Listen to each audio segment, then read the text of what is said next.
नमस्कार, मैं हूं आपके साथ सोनम रावल की शुरुआत करेंगे। केंद्र में मोदी सरकार के 12 वर्ष पूरे होने पर प्रधानमंत्री ने अपने कैबिनेट सहयोगियों का आभार व्यक्त किया है।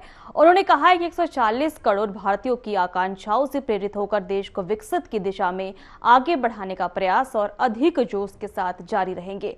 उन्होंने कहा है कि सरकार का लक्ष्य देश के हर नागरिक तक विकास का लाभ पहुंचाना और मजबूत भारत का निर्माण करना है। विकास की इस यात्रा में गति और बढ़ाने पर जोर दिया गया है।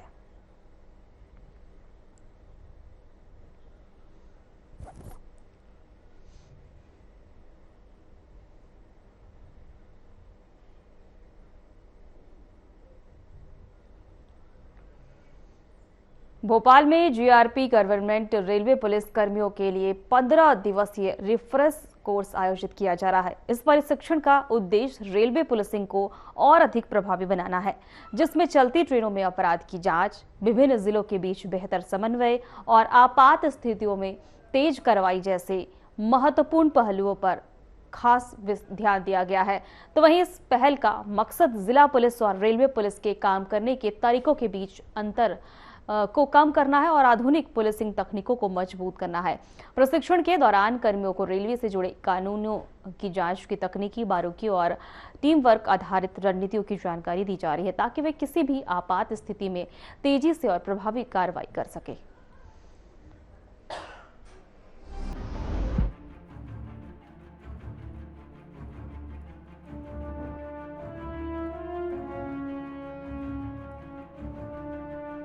भारत जैसे विश्व के सर्वाधिक जनसंख्या वाले देश में, जहां रोज लाखों लोग रोजगार और अपनी जरूरतों की तलाश में एक स्थान से दूसरे स्थान तक सफर करते हैं, भारतीय रेल इस आवागमन का मुख्य माध्यम है। वर्तमान में भारत में करीबन 20,000 ट्रेन चल रही है। जैसे शरीर में रक्त धमनियों के माध्यम से जगह जगह पहुंचता है, उसी तरह भारतीय रेल भी भारतीय अर्थव्यवस्था को पोषित करने व लोगों के आवागमन की धमनी है।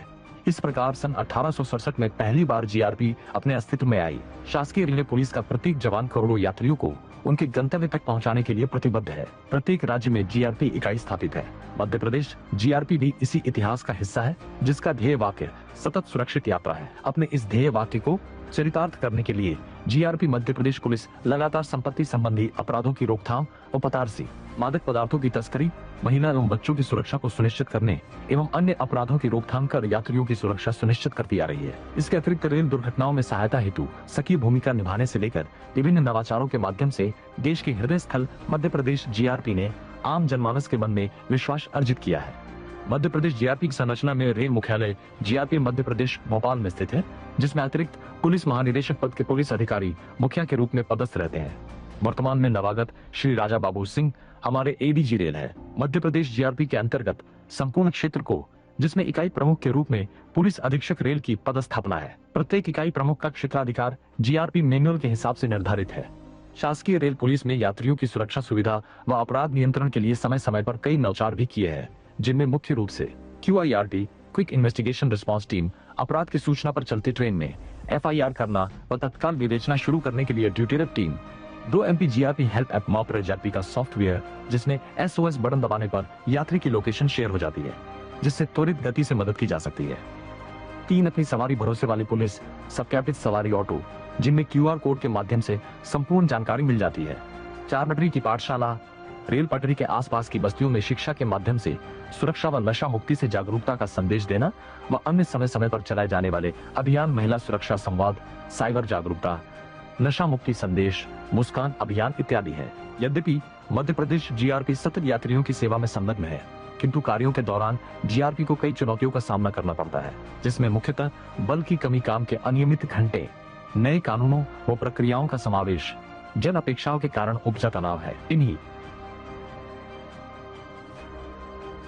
समस्याओं को दृष्टिगत रखते हुए हमारे नवागत अतिरिक्त पुलिस महानिदेशक महोदय श्री राजा बाबू सिंह सर ने ये विचार सभी के साथ सार्वजनिक रूप से साझा किया और उसी विचार के प्रतिफल के रूप में एक परिष्कृत रिफ्रेशर कोर्स तैयार किया गया है, जिसमें जीआरपी पुलिस के मानसिक एवं बौद्धिक विकास के लिए विभिन्न प्रकार के प्रशिक्षण विशेषज्ञों के माध्यम से प्रदान किए जाएंगे। जीआरपी कर्मचारियों की शारीरिक व मानसिक दक्षता पर विशेष ध्यान देकर जीआरपी की तीनों इकाइयों के प्रत्येक थाना स्तर पर कर्मचारी और अधिकारियों को सुबह सुबह पीटी, एक्सरसाइज, योगा एवं अनुशासन के लिए परेड कराई जा रही है।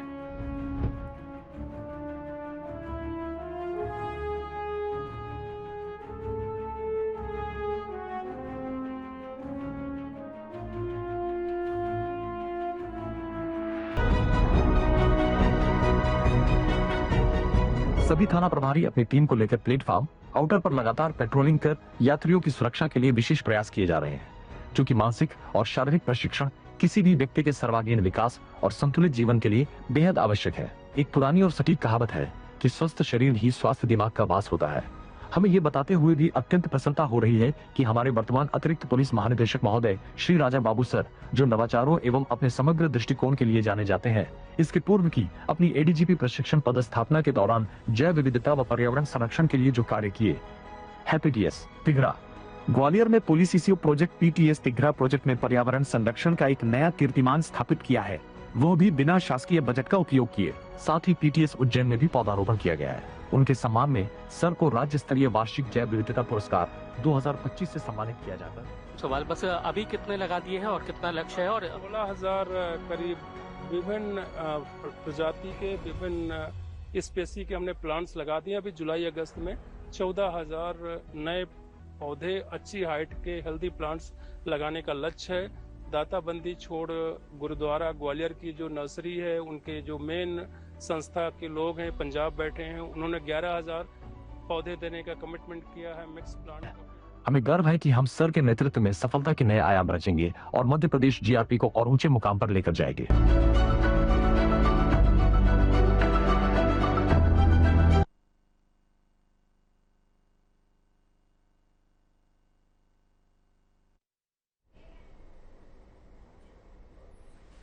खबरों में आगे बढ़ेंगे। लखनऊ में प्रोजेक्ट गंगा का शुभारंभ कार्यक्रम आयोजित किया गया। इस अवसर पर मुख्यमंत्री योगी आदित्यनाथ ने शिरकत की, जिसके बाद उन्होंने कहा कि यह परियोजना गंगा नदी के संरक्षण, स्वच्छता और पुनर्जीवन के लिए एक व्यापक अभियान है। कार्यक्रम की जनभागीदारी को बढ़ाने और नदी किनारे स्वच्छता मजबूत करने पर जोर दिया। सरकार का कहना है कि प्रोजेक्ट गंगा से पर्यावरण संरक्षण को नई दिशा मिलेगी और आने वाली पीढ़ियों के लिए स्वच्छ संसाधन किए जाएंगे।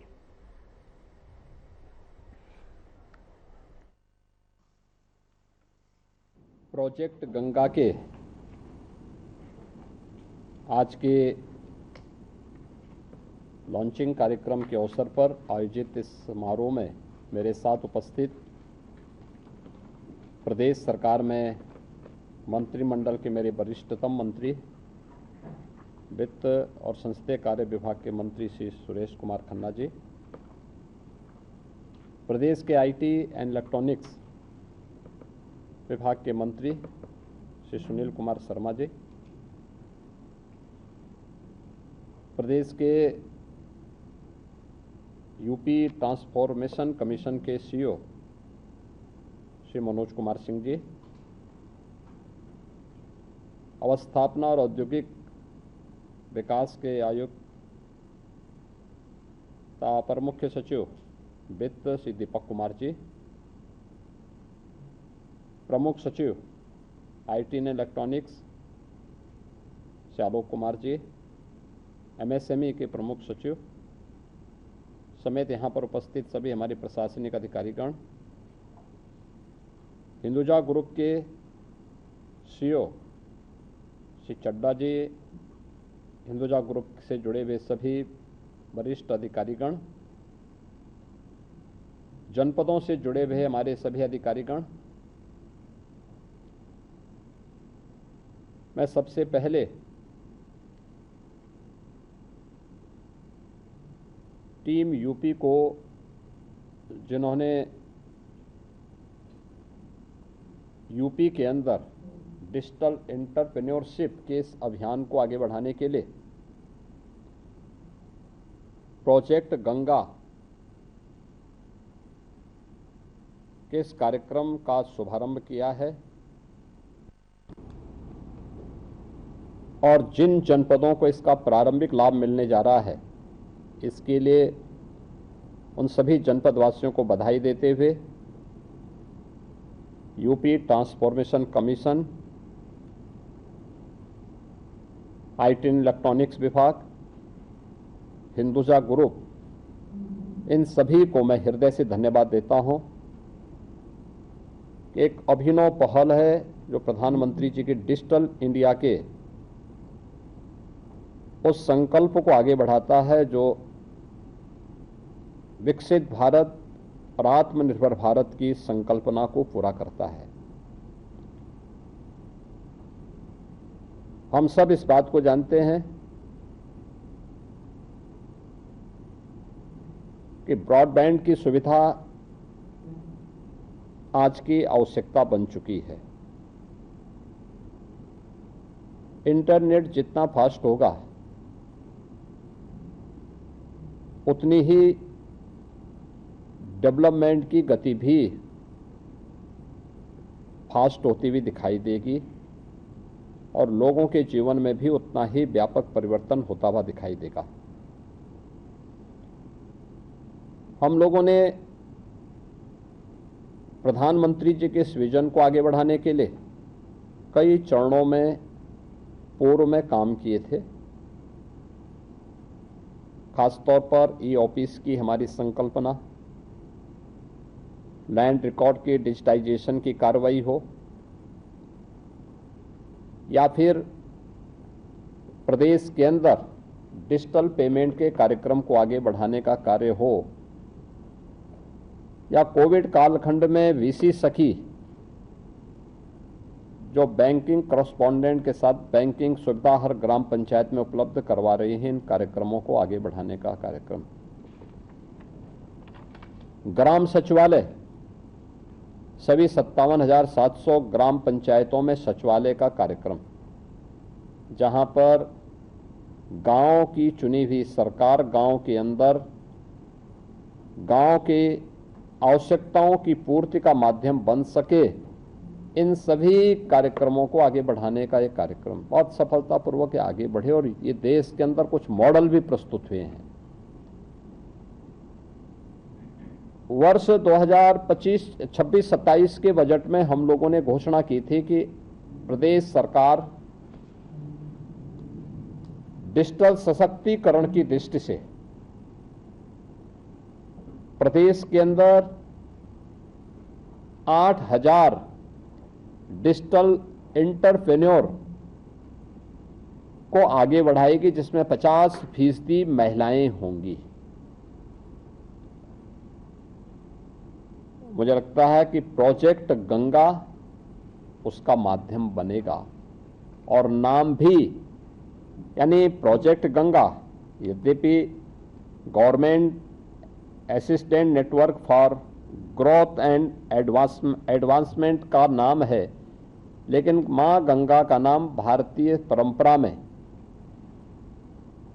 हिमालय से लेकर के यानी गंगोत्री से लेकर के गंगा सागर तक भारत की एक ऐसी जीवनदायिनी नदी के रूप में है जिसने उत्तर भारत को यानी दुनिया की सबसे अच्छी उर्वरा भूमि उत्तर भारत को दी है और जिस भूमि से दुनिया के पेट को भरने के लिए प्रचुर मात्रा में खाद्यान्न उत्पन्न होता है। यानी आत्मनिर्भर भारत की संकल्पना का आधार, भारत की एकात्मता का आधार मां गंगा बनी है और आत्मनिर्भरता हो या विकसित भारत की उन संकल्पनाओं को जिसके लिए भारत के बारे में कहा जाता है कि ये कभी सोने की चिड़िया थी, तो मां गंगा के आशीर्वाद से ही संभव था। क्योंकि खाद्यान्न उत्पादन में भारत की भूमिका मां गंगा जैसी पवित्र नदियों के कारण ही संभव हो पाया है। और प्रोजेक्ट का नाम भी यानी इस पूरे अभियान का नाम ही प्रोजेक्ट गंगा है, तो मां गंगा का नाम जुड़ना अपने आप में एक सुखद अनुभूति इस पूरे कार्यक्रम के साथ करता है। इसके लिए प्रदेश के अंदर बहुत सारी स्कीम हमारी पहले से चल भी रही हैं। यानी यह अब तक डिजिटल एंटरप्रेन्योर जो कार्यक्रम आगे बढ़ना है, इस कार्यक्रम में लास्ट माइल डिजिटल कनेक्टिविटी की सुविधा हिंदुजा ग्रुप उन गांवों में उपलब्ध करवाएगा जहां पे वह डिजिटल एंटरप्रेन्योर अपना कार्यक्रम आगे बढ़ाएगा। उस व्यक्ति को फाइनेंशियल इंक्लूजन के साथ जोड़ने का काम प्रदेश सरकार की वे स्कीम करेंगी जो पहले से चल रही हैं। जैसे उत्तर प्रदेश के अंदर हम लोग सीएम युवा के नाम पर अपनी स्कीम चला रहे हैं। इसमें किसी भी ऐसे व्यक्ति को जिसे इस फील्ड में आगे बढ़ना है और अपना स्वयं का वह व्यवसाय प्रारंभ करना चाहता है, उस व्यवसाय को प्रारंभ करने के लिए प्रदेश सरकार उसे 5 लाख रुपए तक का गारंटी मुक्त, ब्याज मुक्त ऋण देती है और सिलेक्शन की प्रक्रिया के बाद उसकी ट्रेनिंग के साथ ही उसे 10% तक मार्जिन मनी भी उस कार्य को आगे प्रारंभ करने के लिए प्रदान करती है। और मुझे बताते हुए प्रसन्नता है कि लगभग 2 लाख यूथ आज के दिन पे सफलतम व्यवसायी के रूप में अपने कार्यक्रमों को आगे बढ़ाने में सफल हुए हैं। ये हमने गत वर्ष जनवरी 2025 में ये स्कीम आगे बढ़ाई थी और तब से लेकर के अब तक एक सफल मॉडल आगे बढ़ रहा है। हम इस पूरी स्कीम को जो भी सिलेक्शन होंगे, इसमें सबसे महत्वपूर्ण कड़ी होने जा रही है सिलेक्शन की। सिलेक्शन के बाद उनकी ट्रेनिंग की और उनके पास उस प्रकार के इक्विपमेंट आ सकें जिन इक्विपमेंट के माध्यम से फिर वह डिजिटल इक्विपमेंट के माध्यम से अपनी इन सेवाओं को दे सकें। और इसके लिए उनकी रुचि और उनके चयन की प्रक्रिया को जोड़ना और वहां की संभावनाओं को तलाशना। पहले चरण में हम 21 जनपदों को ले रहे हैं। हमारा प्रयास होगा कि बहुत शीघ्र हम 75 के 75 जनपदों में ये सुविधा उपलब्ध करवा सकें। यह बहुत महत्वपूर्ण होगा। और 75 जनपदों में भी केवल हमारे पास 350 तहसीलें हैं, 825 विकास खंड हैं, 8000 न्याय पंचायतें हैं। जिन 8000 न्याय पंचायतों के लिए हम इस एंटरप्रेन्योर्स की इस बेहतरीन डिजिटल एंटरप्रेन्योर की स्कीम को आगे बढ़ाना चाहते हैं। लेकिन इसके बाद यह स्कीम 57,700 ग्राम पंचायतों तक पहुंचनी है।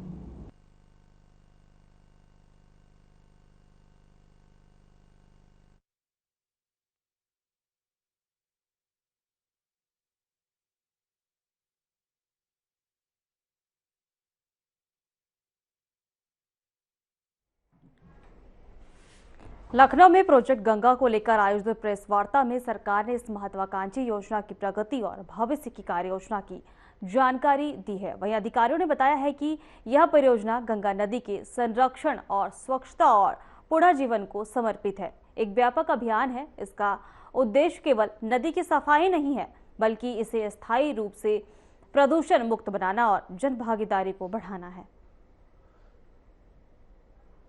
नमस्कार, आप सभी का इस प्रेस कॉन्फ्रेंस में स्वागत है।